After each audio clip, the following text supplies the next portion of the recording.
noches, queridas amigas, queridos amigos, comenzando un programa más de Diálogo Franco. Hoy programón, estamos a 6 días de las elecciones generales, estamos a 6 días en donde se va a decidir quién va a manejar los destinos del país por los próximos 5 años y queremos saber de qué manera van a administrar nuestros impuestos, cómo se va a manejar la cosa pública, para poder saber y entender qué nos espera como país este próximo 30 de abril.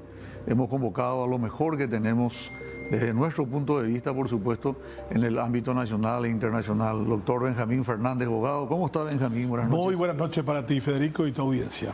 Doctor Marcos Pérez Talia, buenas noches. Querido doctor Federico, muchas gracias por estar, por la invitación. Saludo también al doctor Benjamín, saludo a la audiencia. Bueno, ustedes le conocen al doctor Benjamín Fernández, abogado, a Marcos Pérez Talia, ambos son prestigiosos, cada uno dentro de su rubro, así que no queremos perder mucho tiempo en la presentación porque además son hartos conocidos y reitero, son lo mejor, lo más gramado que tenemos en nuestro país. La pregunta es, prácticamente a días de las elecciones, nos gustaría, hubiésemos querido un debate, pero infelizmente no fue posible. Entonces lo que buscamos es que como médicos ustedes tengan la radiografía de los candidatos. Me gustaría saber, por ejemplo, la impresión que tienen ustedes respecto al equipo que acompaña a cada candidato, la forma en que se llevó adelante la campaña en este periodo de tiempo, desde las elecciones internas de diciembre del 2022 hasta ahora, 30 de abril 2023. Bueno, mirando un poco desde la perspectiva de los candidatos, a mí me interesa más fijarme en lo que cada uno propone como modelo para el país. Y creo que Peña es la continuidad de algo que ya conocemos, del periodo en el que terminamos los paraguayos avergonzados por tener un expresidente significativamente corrupto, un vicepresidente en esa misma condición, en un país que acusado de lavar dinero, del narcotráfico y de también contacto con terroristas. Yo creo que Peña representa mucho de ese país que no queremos los paraguayos y queremos dejar en el olvido, y también refleja el agotamiento de un partido en el poder. El no poder haber respondido a las demandas de la gente en términos de salud, de educación, de seguridad, el tema de echar y apelar siempre a la disciplina de los empleados públicos que no deben patear su olla y por eso deben ser fieles a esa agrupación política. Eso es lo que representa Peña. Y creo que en el caso de Alegre representa la convicción de haber creído de que realmente el país se enfrentaba a un modelo mafioso y que debería imponerse el concepto de patria por sobre eso. Eso le ha llevado mucho tiempo, mucha persecución, le tocó prisiones, ha tenido que incluso enfrentar dentro de su partido a alguien como Llano, que estaba muy unido al modelo que promovía Cartes. Todo eso también está en juego, y cuando la gente premia o castiga en unas elecciones, finalmente lo hace convencido de que realmente hay algo que quiere abandonar, hay algo que quiere castigar, y por el otro lado hay algo que merece ser premiado. Esa es mi percepción de los dos candidatos con mayores posibilidades. Desde tu punto de vista, doctor Marcos Pérez, habiendo estudiado ambos, tanto lo que tiene mayor posibilidad, porque desde mi punto de vista estas elecciones tienen la particularidad de ser una elección de final de bandera verde, ¿verdad? Nadie se anima a arriesgar todo por un candidato, está para cualquiera de los dos, como se suele decir, a gusto de los guainos, final de bandera verde. Desde tu punto de vista, la candidatura de Peña, la candidatura de Alegre, ¿cuál fue la mejor hilvanada, la mejor organizada y eventualmente la que cometió menos errores? Yo creo que esta campaña tiene sus especificidades propias, como cualquier campaña. El Partido Colorado presenta algo inédito respecto a otros tiempos, que es una crisis interna y una crisis externa.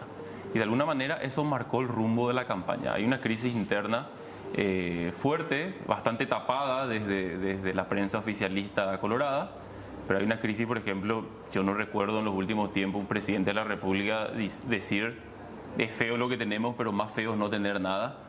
O cuando Peña, por ejemplo, habló de privatizar el modelo de salud, ese mismo día, esa misma tarde, el presidente de la República de su partido le dijo no, ese no es el camino. Entonces hay una crisis interna latente que de alguna manera, hablando de escenario, nos puede llevar al escenario del 2008. El escenario de esa crisis interna. Y a su vez hay una crisis externa. ¿A qué te referís escenario del 2008? Porque muchas personas a lo mejor no recuerdan. ¿Puedes? Sí, por supuesto. El esnario del 2008 es aquel en donde el Partido Colorado no logró resolver sus primarias internas y habiendo una tercera candidatura que fue, digamos, un efecto de fuga hacia allí. Y se suma al 2023, me parece, esta crisis externa, Estados Unidos, y que termina impactando incluso en la financiación propia del partido. Entonces esos son condimentos que vienen a darle su dinámica a la campaña. Respecto a la concertación, yo creo que la concertación le ganó de tiempo con la apertura de la campaña. Mientras todavía el Partido Colorado estaba, no quiero usar la palabra naufragando, pero estaba, digamos, conviviendo con esa crisis, allá por enero ya la concertación sacó digamos, esos 15 días de recorrido nacional. Hubo un anticipo, una madrugada por parte de la concertación, con lo cual me parece que allí ganó tiempo. Y cierro con esta idea, me parece que la campaña colorada sigue hablando para adentro. Yo le escucho a Santiago Peña todavía apelando al voto duro, como que ellos todavía están en diciembre o enero. Esta idea de que acá los títulos no son importantes, sino lo que importa es el color, cuando que la concertación, por lo menos a nivel discursivo, está hablando ya un modelo para afuera, tratando de convencer supongo a esta altura, a los pocos indecisos. Doctor Benjamín Fernández, abogado, muchos años, décadas, del otro lado del mostrador donde nosotros estamos ahora, haciendo análisis, ordenando al personal, cobertura, en fin, seguir todos los actos, caravanas, clausuras. ¿Recordás una campaña tan anémica de ambos partidos y en particular el partido de gobierno en los últimos años? No, porque hay un trasfondo también que hay que mirar. Hay un cansancio, un hartazgo ciudadano muy difícil de movilizar, ni con la polca colorada, que es una polca extraordinariamente vivaz y motivante. Sin embargo, no se utilizó durante toda esta campaña. Ese ha sido para mí uno de los grandes errores de campaña de Peña, de no haber podido apelar al verdadero sentido de pertenencia de esta agrupación política, que tiene un simbolismo enorme en esa polca tan extraordinariamente atractiva y movilizadora. A mí me parece que tampoco se animaron a hacerlo porque fue la campaña donde menos gente decidió ponerse una calcomanía en alguna parte de su vehículo o asumir con alguna bandera en la propia casa la pertenencia a un partido.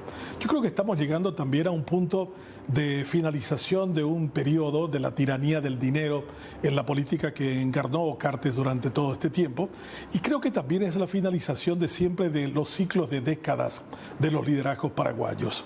10 años duró Argaña, 10 años duró Oviedo, 10 años durará Cartes, y así como también otros, esos son los niveles de mayor tolerancia que tiene la gente hacia los candidatos y hacia sus propuestas.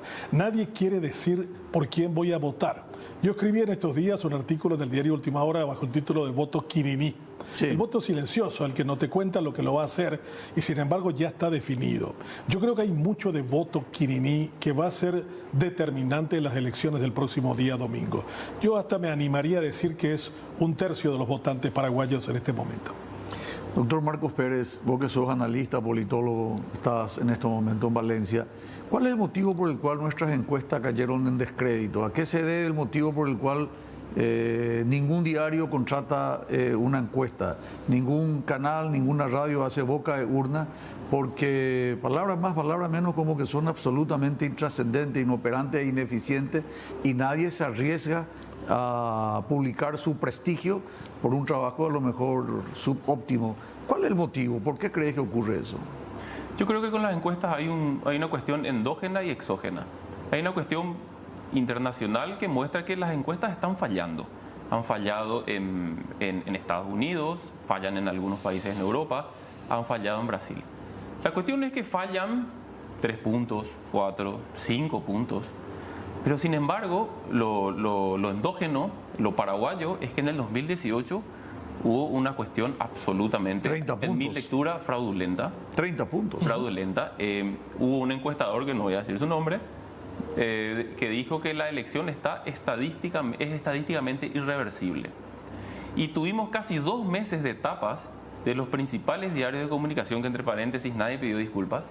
Tuvimos casi 2 meses de etapas con ese escenario estadísticamente resuelto, cuando que, teniendo un poco de percepción, de olfato, uno olía que el escenario no estaba efectivamente resuelto. Y efectivamente, ese 21 de abril se mostró que fueron las elecciones más reñidas de la transición y la era democrática. Entonces, hay un problema que las encuestas están fallando, pero 35 puntos no fue una falla, fue un fraude. ¿Y a qué se debe eso? Y que fueron encuestas compradas, directamente, encuestas amañadas y compradas. ¿Y qué rol le da a las redes sociales? ¿Cómo es eso? Sí, resulta que antes la información te bajaba el canal, el diario, la radio y vos consumías esa información. Hoy día la gente tiene su propia información, o sea, es transversal a casi 7 millones de paraguayos que de alguna u otra manera algunos tienen 2 y hasta 3 celulares, entonces están permanentemente informados. ¿Las redes sociales desvirtuaron de alguna manera el trabajo de los medios masivos de comunicación?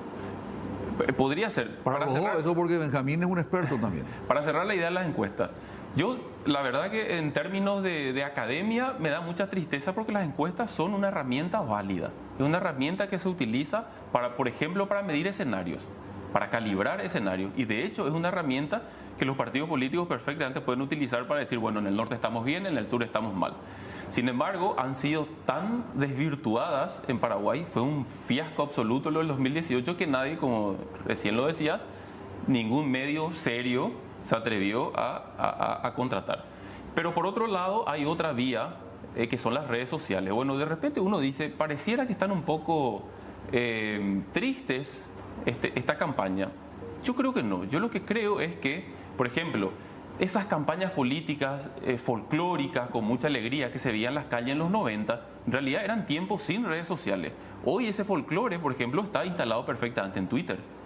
Twitter, es cierto, coincido en que es un escenario todavía muy pequeño en Paraguay, pero hay un folclore en Twitter, en Facebook, en TikTok, donde lo que en los 90 eran las calles, hoy las redes sociales perfectamente están ocupando ese espacio de campañas vivas. Doctor Benjamín, la misma pregunta. Bueno, yo creo que el tema de las redes sociales sí juegan un rol de movilizador, pero no sé si motoriza finalmente el voto.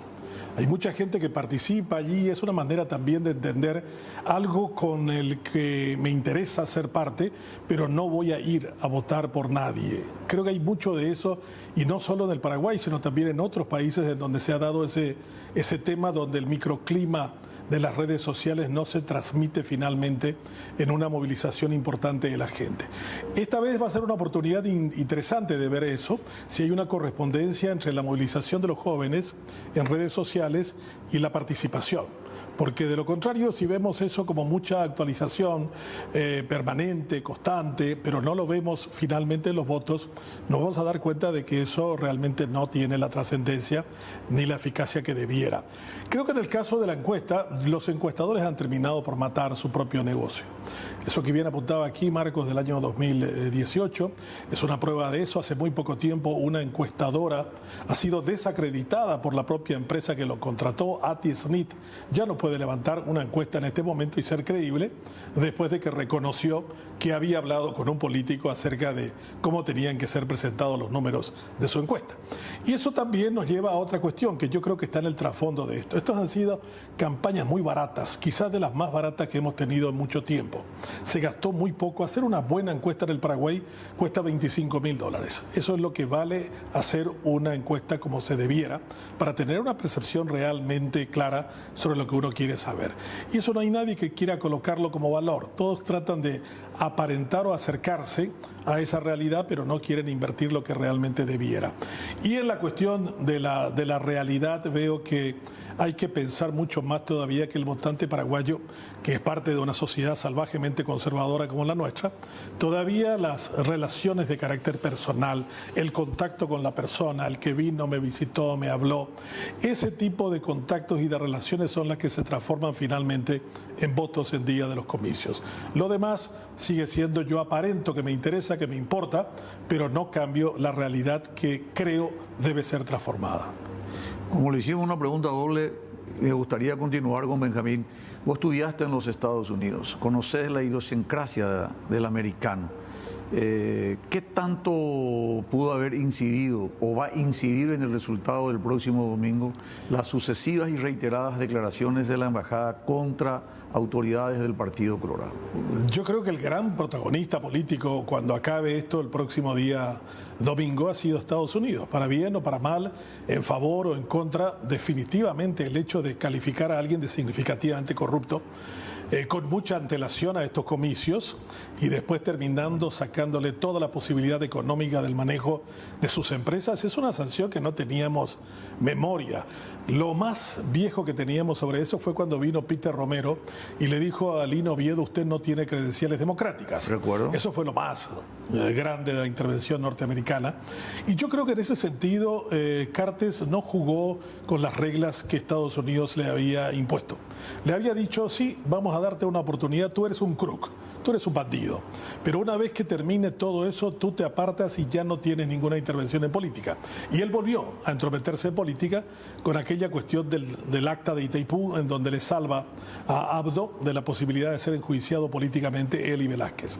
Y yo creo que a partir de ahí él se la cree de nuevo y termina violando un pacto que se había hecho con anterioridad, y creo que en ese momento él tiene la suerte echada, que concluye en las condiciones que las conocemos en este momento. Yo diría que en este momento Cartes está muerto financiera y económicamente, y creo que en términos políticos la derrota de Peña termina por acabarlo por completo el próximo domingo. Desde tu punto de vista, doctor Marcos, ¿cuál sería el feeling, el sentimiento que tenés vos, por ejemplo, respecto a las designaciones tanto del presidente Cartes como del vicepresidente Velázquez, y sobre todo qué impacto tienen las elecciones del próximo domingo? La verdad que llama mucho la atención para afuera, para el escenario internacional, para el contexto internacional, saber que el anterior presidente de la República tiene este nivel de acusaciones. ¿Cómo nos ven internacionalmente? Trabajando en otras universidades, la verdad que ayer en una entrevista que me habían hecho en televisión española, justamente con una suerte de autocrítica, decían que proyectaban muy pocas noticias de Paraguay. De las 3 noticias que proyectaron de Paraguay en los últimos 2 años, 2 han sido justamente la sanción de significativamente corrupto, luego lo de OFAC, etc. Entonces, la cuestión es, la proyección para afuera es muy negativa, ¿no? Es muy negativa. Yo creo que Paraguay es bastante distinta a esas sanciones que Paraguay está recibiendo. Y la otra cuestión es que, por lo menos intuitivamente, creo que va a afectar al Partido Colorado. Una cuestión, hablando de encuestas, las encuestas nacionales naturalmente son imposibles de creer, pero hay una encuesta que por lo menos en América Latina ha tenido muy buenos resultados, que es la de Atlas. Esa encuesta de Atlas muestra, tanto en la medición de marzo como en abril, no solo que la Concertación y Efraín Alegre están arriba, sino que Peña ronda el 35% de los votos. Mario Abdo Benítez ganó con el 46% de los votos, 46 como algo. Horacio Cartes ganó con el 45,9%.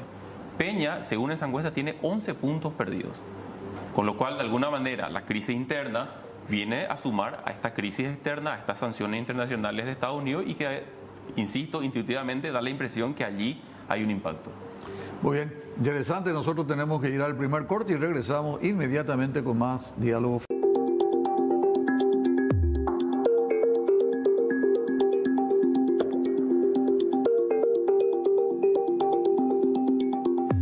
Horas 25 minutos, tenemos 23 grados centígrados. ¿Cómo está, Cerro?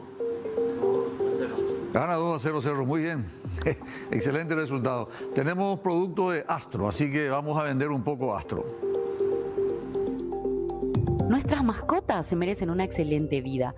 Cuídalos, mimalos y dales Astro, la línea de alimentos premium elaborada con ingredientes seleccionados para una nutrición completa y balanceada de acuerdo a su edad y necesidades. Alimentos Astro en sus variedades: Junior, Small Breed, Selection, Vitali, Senior, Astro Cat. Para que tu mascota se dé la gran vida, búscalos en los mejores puntos de venta del país. Astro, nutriendo amistades, representa y distribuye Indega S.A.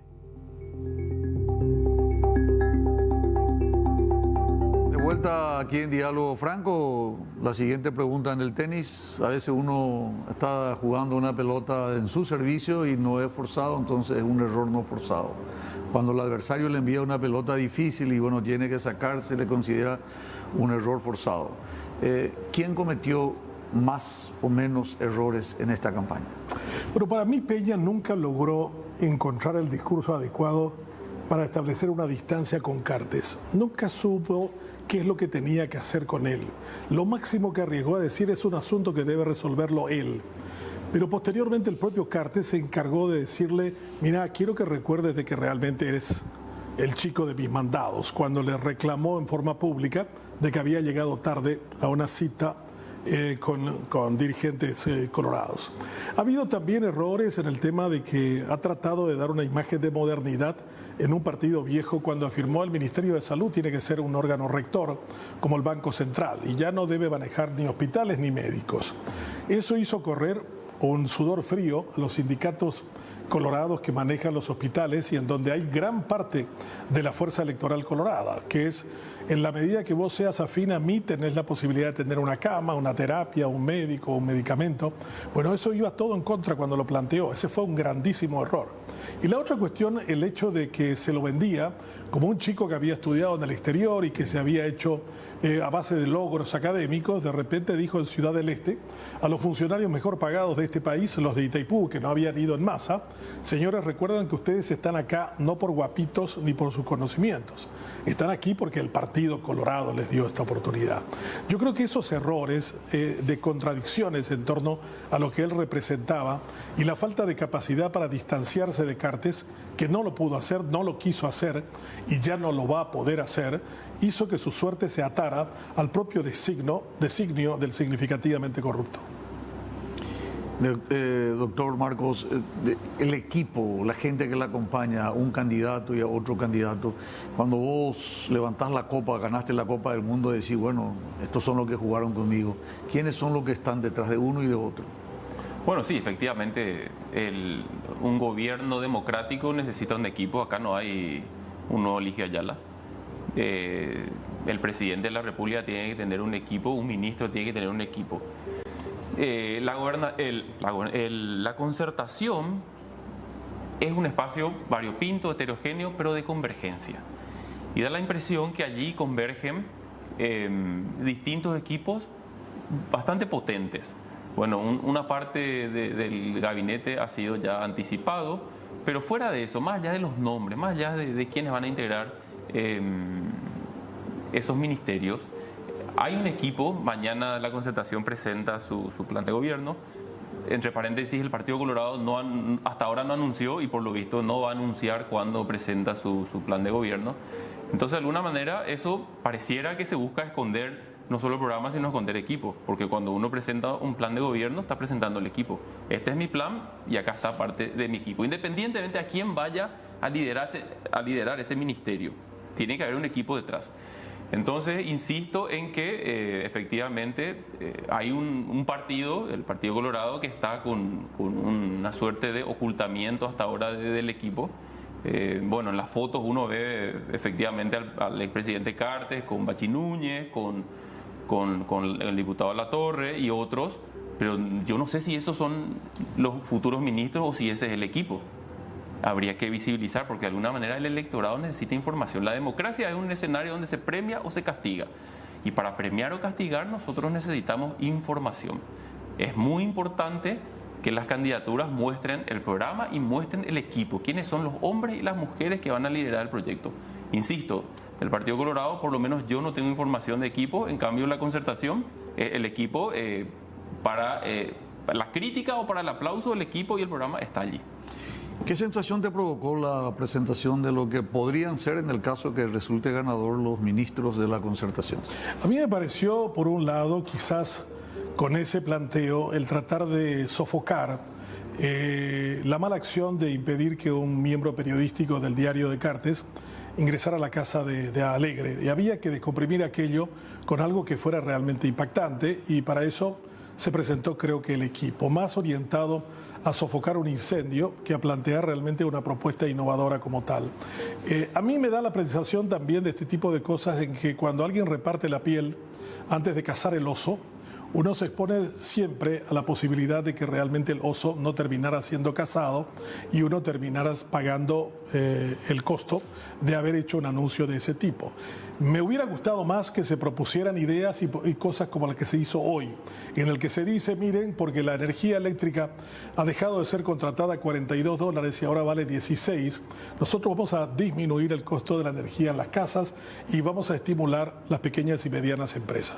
Eso es posible, eso no quiere hacerlo Peña, y realmente creo que sí es un anuncio que vale la pena, orientado fundamentalmente a dar la percepción de que va a haber un gobierno cercano de la gente. La otra cuestión que también me parece importante, el establecer que va a haber un ministerio que va a recuperar la plata robada. En este país se robó demasiado y se sigue robando. El que te diga el Banco Interamericano y el Banco Mundial que se roban 1.600 millones de dólares año, 1.600 millones de dólares año, es el 14% del presupuesto general de gastos. Y es todo el presupuesto de la educación y la salud juntos. Y sin embargo nadie ha dicho jamás de dónde vamos a volver a sacar esa plata. Y yo le decía hoy a unos bonistas de Nueva York con quienes estuve en contacto, de que realmente si pudiera lograr la recuperación de los 1.600 millones de dólares que se robaron con anterioridad y se disminuyera la cantidad de robo que tenemos de manera cotidiana cada año, estaremos teniendo una cantidad importante de recursos para hacer una recuperación del país o para promover programas sociales en los que el Paraguay se encuentra bastante rezagado. Desde el punto de vista de la politología, es una ciencia, evidentemente, que se encarga de estudiar y al mismo tiempo de analizar lo que ocurre a favor o en contra. Me gustaría saber tu percepción. Cuando un presidente, justamente tenemos las imágenes de apoyo ahora, a través de una conferencia de prensa con la participación de una escribana depositaria de la fe pública, asume el compromiso de sus primeros decretos. Te provoca una sensación de confianza, te transmite seguridad. ¿Cuál es tu análisis, doctor? Mi lectura es que la política mundial en general, pero la paraguaya en particular, está cargada de discursos que aguantan todo. El discurso y el papel aguantan todo. En el discurso nosotros somos... Usted es un hecho en el discurso y en el tangible. papel, claro, nosotros somos una mezcla de Eligio Ayala y Winston Churchill, no hay problema. Ahora, luego la acción política es otra cosa. Habría que ver alguna vez, por supuesto que necesitamos consolidar la ciencia política, consolidar think tanks, etcétera, pero habría que pensar cuán efectiva y cuán programática es nuestra política en el sentido de la relación de lo que proponían con lo que realmente realizaban. ¿Por qué digo esto como introducción? Porque me parece interesante, por lo menos en términos ideales, si se quiere, esta idea de que ante escribano yo firmo, estos van a ser mis 5 o mis 4 o mis 6 decretos. Por un lado se muestra equipo, por otro lado se muestra acciones. Insisto, en campaña los candidatos y las candidatas dicen todo. Una mezcla de Eligio Ayala y Winston Churchill. Me parece sumamente adecuado decir, no solo yo digo esto. Acá firmo esto ante escribano y esto yo lo voy a hacer en caso de que... para poder entender en palabras sencillas, ¿es un paso más, en este caso, de Efraín Alegre concretamente? Yo siento como un refuerzo. Hay un refuerzo en el sentido de que desde el 2008 la política energética es mi bandera. Bueno, nuevamente porque en el 2008 ya se había hecho lo mismo. Se habían firmado los 5 grandes ejes ante un escribano.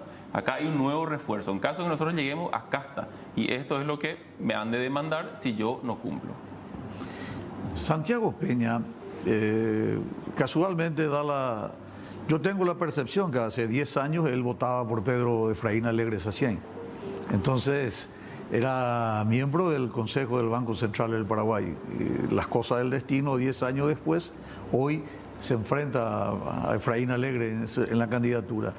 Él le sale de corazón cuando hace esos comentarios que hacías recién, o te das cuenta que se le está forzando a decir algo que él no está absolutamente convencido. Bueno, Peña no es colorado y él se siente completamente libre de ejercer una personalidad completamente distinta a la que realmente se espera que fuera. Él es un liberal que se ha transformado en Colorado por un oportunismo para seguir estando en el cargo de ministro de Hacienda.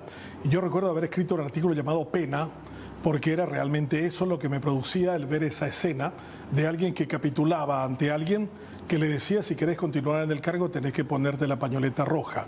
Y pasa lo mismo con Aliana. Aliana la gente no recuerda, pero ha sido una encuentrista durante sus inicios en términos políticos. O sea, el Partido Colorado por primera vez en mucho tiempo tiene a dos no colorados como candidatos. O sea, si uno le preguntara qué elemento le une históricamente a las líneas matrices de este partido, ninguno de ellos podrá citar el pensamiento de nadie porque lo desconoce, porque no lo siente, porque no ha vivido en términos ideológicos qué es lo que representa la adscripción o la pertenencia a esta agrupación política. A mí me parece que le debe costar mucho más al elector colorado votar por dos no colorados. Para estos dos es una representación, es una pantomima, una manera de reflejar algo que no es, para tratar de agradar a quien le ha puesto en ese lugar. Ambos están en ese sitio. Uno fue presidente del Partido Colorado por un capricho de Cartes que lo impuso sobre la figura de Abdo. Finalmente eso catapultó después a Abdo a la interna y después luego a la presidencia de la República. Y yo creo que en este momento el Colorado debe preguntarse: ¿cómo puedo votar por dos que no sienten la camiseta? Y cuando le preguntan por qué no se adscriben a ellos o por qué no se reflejan la pertenencia a esas dos personas, dicen: ¿cómo lo voy a hacer si ni ellos mismos reflejan lo mismo que me están demandando a mí? El doctor Luis María Argaña, en su momento, una persona muy consustanciada con el Partido Colorado, además un político de raza, probablemente el último caudillo importante que tuvo el Partido Colorado, habría dicho, palabra más, palabra menos: sea Pato Donald o sea Ñacurapiré, es Colorado y o ganata la Partido Liberal. ¿Vos crees que esto que dijo Argaña dentro de un partido poderoso como es el Partido Colorado, porque hay que reconocer que es un partido poderoso, con estructura, con mucha musculatura, es suficiente, a pesar de lo que dijo el doctor Benjamín Fernández, de que tienen otras bases, cromáticamente hablando, lo mismo el Partido Colorado puede ganar estas elecciones? A ver, de que puede ganar las elecciones, puede ganar. El partido en términos electorales más potente de América Latina. Dicho esto, la encuesta Atlas marca de que también puede perder. De hecho, ya perdió en el 2008 y da la impresión que se puede... Pero tratando de entrar, doctor, a lo mejor no me expresé bien. Sí. Para el pensamiento del paraguayo, para la paraguayidad, para vos que sos un colorado del campo y está escuchando, viendo el programa, ¿votarías, aún sabiendo lo que acaba de decir el doctor Fernández Bogado, uno liberal, otro encuentrista? Me da la impresión que no, o me da la impresión que va a ser un voto muy forzado. ¿Por qué te hablo de la encuesta Atlas cuando me reformulaste la pregunta? Porque esa encuesta Atlas habla de que el Partido Colorado pierde 12 puntos. Pierde 12 puntos respecto a Mario Abdo Benítez y pierde 11 puntos respecto a Cartes. Explicaciones habrá muchas, tal vez una de esas es importantísima. El Partido Colorado es un partido donde la tradición es fundamental y de alguna manera un ex militante del Partido Liberal, que el doctor, bajo el gobierno del doctor Federico Franco, accedió al Banco Central del Paraguay. De alguna manera, esa convención del 2016, donde él tiene que afiliarse frente a todos para continuar, puede ser efectivamente la explicación por la cual el Partido Colorado hoy, según la encuesta Atlas, está con chances serias de perder el poder. Ahora, Federico, hay una cosa que me gustaría preguntarte a vos. ¿Quién te pidió para que Peña sea miembro del directorio del BCP? Alfredo Luis Jaegli, Miguel Abdón Zaguer, estaba Antonio Sors y Augusto José Félix Paiva. ¿Lo conocías? Sí, claro. ¿Lo conocías a Peña? No. A Peña no lo conocía. ¿No hablaste con él? Me dijeron que era el hijo de Tata Peña, que a su vez era hijo de Peña Villamil, que fue secretario general durante el gobierno del presidente Eusebio Ayala y fue miembro del gabinete del presidente José Félix Estigarribia. ¿Y cuando se volvió Colorado, qué pensaste? Me produjo la misma sensación tuya. Me pareció lamentable que una persona que dio todo, que se formó, que se capacitó, fue al extranjero, incluso tenía un título que realmente la habilitaba para ocupar espacio porque tenía condiciones para ser más que un miembro del Banco Central, probablemente hubiera llegado a ser con seguridad presidente del banco en algún momento determinado, haya tenido una posición genuflexa políticamente hablando. ¿Fue un traidor liberal? Es un poco fuerte, pero sí, asumo, claro que sí, es un traidor. Debiera haber sido expulsado del partido. Debiera haber sido expulsado del partido. ¿Por qué no lo hicieron? Una buena pregunta. Vamos a un corte y regresamos inmediatamente con más. En la parte final ya de la programación, excelente la repercusión, muchísimos mensajes al WhatsApp del canal, también en los que tenemos nosotros acá, la gente está muy enfrascada con el programa. Doctor Benjamín Fernández Bogado, doctor Marcos Pérez Talia, ¿qué pasa si gana Peña? ¿Qué puede ocurrir local e internacionalmente? ¿Qué pasa si gana Alegre local e internacionalmente? La misma pregunta para los dos, por favor. Si gana Peña tendremos un problema de gobernabilidad. La primera gran pregunta será, ¿estamos ante un déjà vu que ya hemos pasado y vivido en el año 2000, en el año 98 con el gobierno de Cubas? Quien verdaderamente gobernaba y tu voto vale doble y vota por mí, pero vota por él. Terminó aquello en una gran tragedia política paraguaya. Matan a Argaña, terminan sacándolo a Cubas del cargo, viene el marzo paraguayo, 7 muertos jóvenes en las plazas y también Lino Oviedo al exilio. Y sube Gonzalo Macri, que fue uno de los peores gobiernos en democracia, casi terminamos en default. La ingobernabilidad es una cuestión sobre la que hay que pensar seriamente como un escenario que pueda darse con el triunfo de Peña. Peña no tiene un solo legislador puesto por él en carrera electoral para el próximo domingo. Ninguno de ellos le será fiel.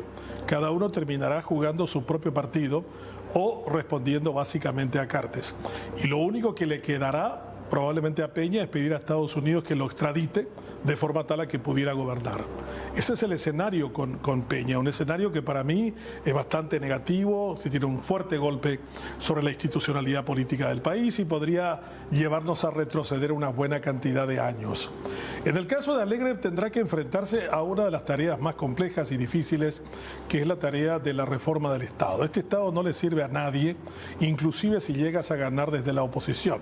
Y tienes que animarte a hacer el trabajo más duro, desmantelar toda esta estructura que roba 1.600 millones de dólares, que no hace la tarea como debiera en hospitales, en escuelas, en materia de seguridad, y que ha tenido una estructura prebendaria, clientelista, sobre la que se sostiene básicamente el Partido Colorado desde hace mucho tiempo.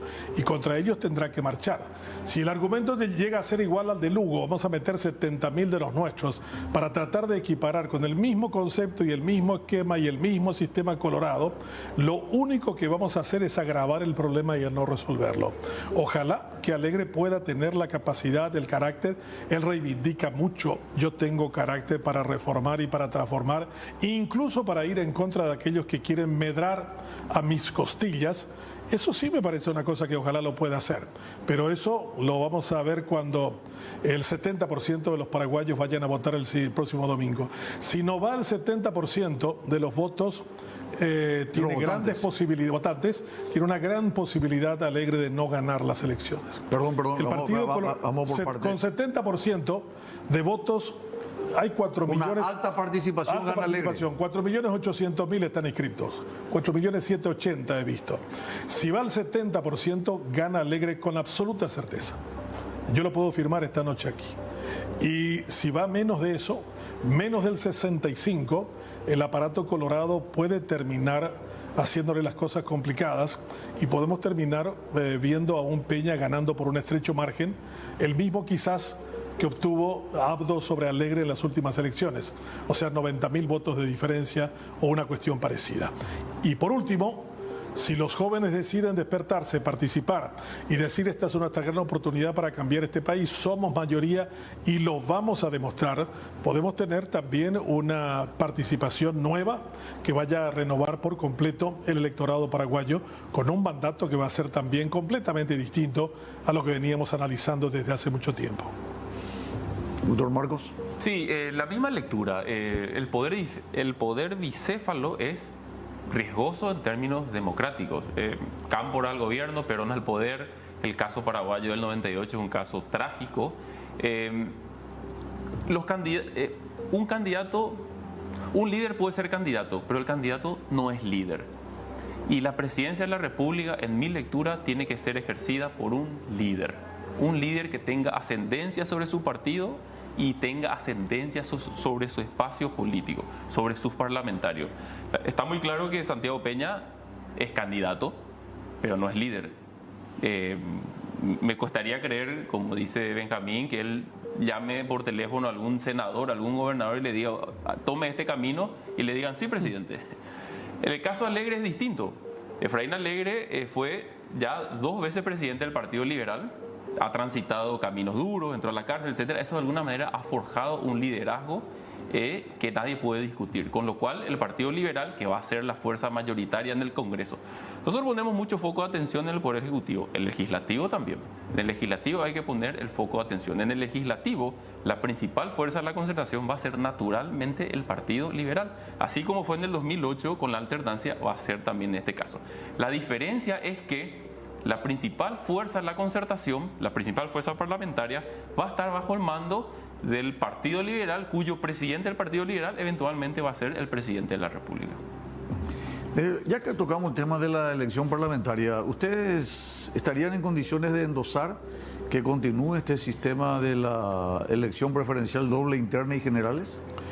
Mire, esta es una cuestión interesante, Federico. Yo apoyé mucho el voto preferencial como un primer inicio de la ruptura de la lista Sábana, pero me sorprendió muchísimo cuando la gente terminó votando por el ubicado número 2 de la lista 2.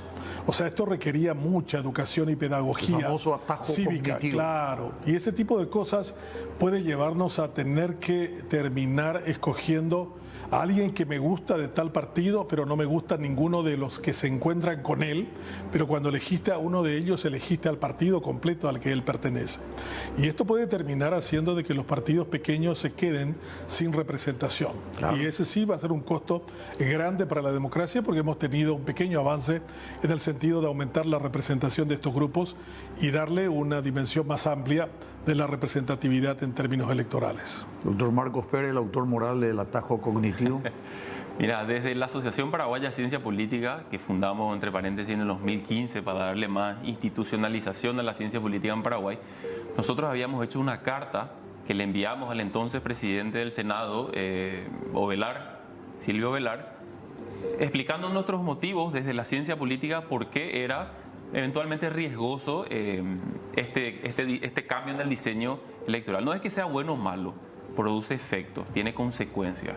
Una de las consecuencias es que, lejos de afectar a los principales partidos, refuerza. En segundo lugar, es la financiación, que para mí es fundamental y no ha estado en el debate desde el periodismo, desde la academia, etcétera.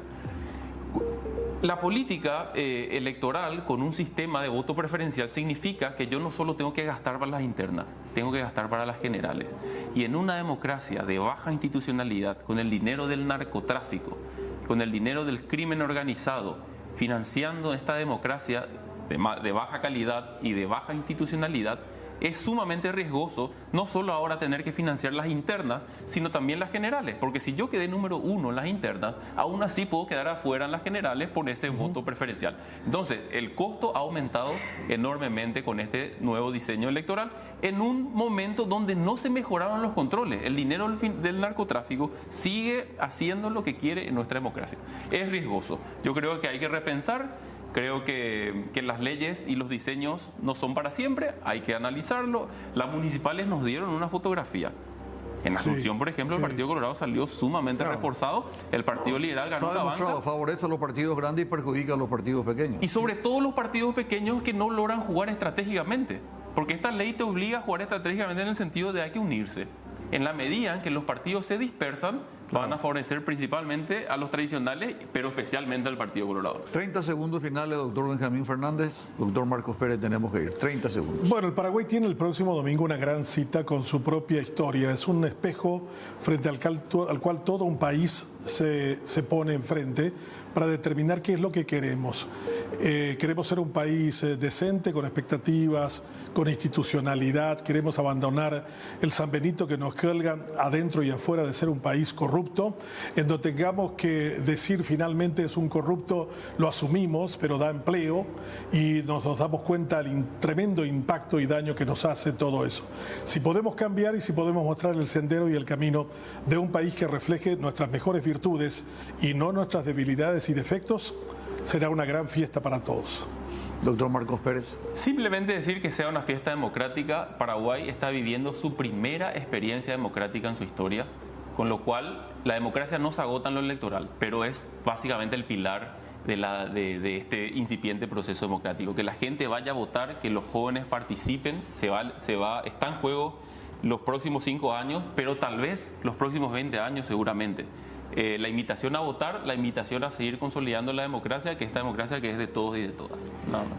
Muchas gracias, doctor Benjamín Fernández Bogado, doctor Marcos Pérez Talia. Nosotros nos vamos. El próximo 30 será día de las elecciones, es el día de los docentes. Muchas felicidades a todos los maestros. Y el 1 de mayo, si Dios permite, en 8 días, ya vamos a estar con el nuevo presidente de la República. Nos vemos el próximo lunes con más Diálogo Franco, si Dios permite.